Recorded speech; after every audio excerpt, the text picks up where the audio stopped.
আলহামদুলিল্লাহি ওয়া কাফা ওয়া সালামু আলা ইবাদিহিল্লাযিনা ইসতাফা আম্মা বাদ আউযু বিল্লাহি মিনাশ শাইতানির রাজীম বিসমিল্লাহির রহমানির রহিম।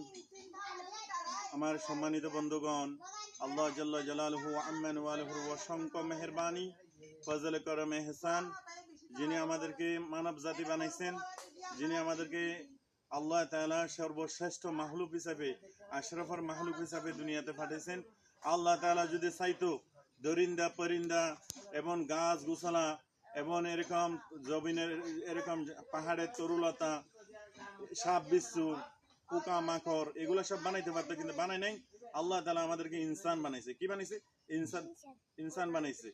এই জন্য আল্লাহ তাআলার অসংখ্য শুকরিয়া। শুধু ইনসান বানাই সারে নাই, আল্লাহ তাআলা আমাদেরকে মুসলমান বানাইছে। আল্লাহ তাআলা আমাদেরকে মুসলমান বানাইছে, আমাদেরকে শেষ নবীর উম্মত বানাইছে। এই জন্য বেশি বেশি শুকরিয়া করা দরকার।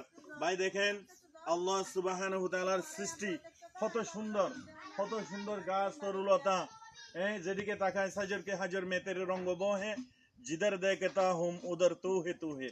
আল্লাহ তাআলাকে পাওয়া যায় না। নাস্তিকেরা বলে যে আল্লাহ বলতে কিছু নেই, নাউজুবিল্লাহ মিন যালিক। ওই নাস্তিকের ভাষা, তুই একটা গাছের দিকে তাকা, ওই গাছের ফলের দিকে তাকা, ওই জমিনের মধ্যে একই মাটির মধ্যে যে একটা গাছের মধ্যে কাটল গাছ আর একটা গাছের মধ্যে বড় গাছ কে দিতেছে? লা ইলাহা ইল্লাল্লাহ।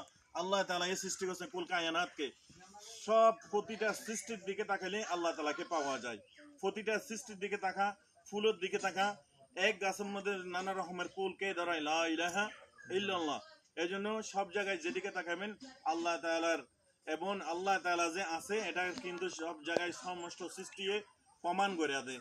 এই জন্য মেরা আজিজ ভাই বুজুর্গ দোস্ত, আপনি যদি আল্লাহকে পাইতে চান, আল্লাহ তাআলার সৃষ্টির দিকে তাকান।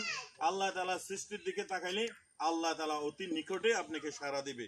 এই জন্য আল্লাহকে পাইতে গেলে আল্লাহ তাআলার ইবাদত করতে হবে, আল্লাহর হুকুম নবীর তরিকা অনুযায়ী চলতে হবে, হালাল পথে চলতে হবে, হারামের থেকে বাঁচতে হবে।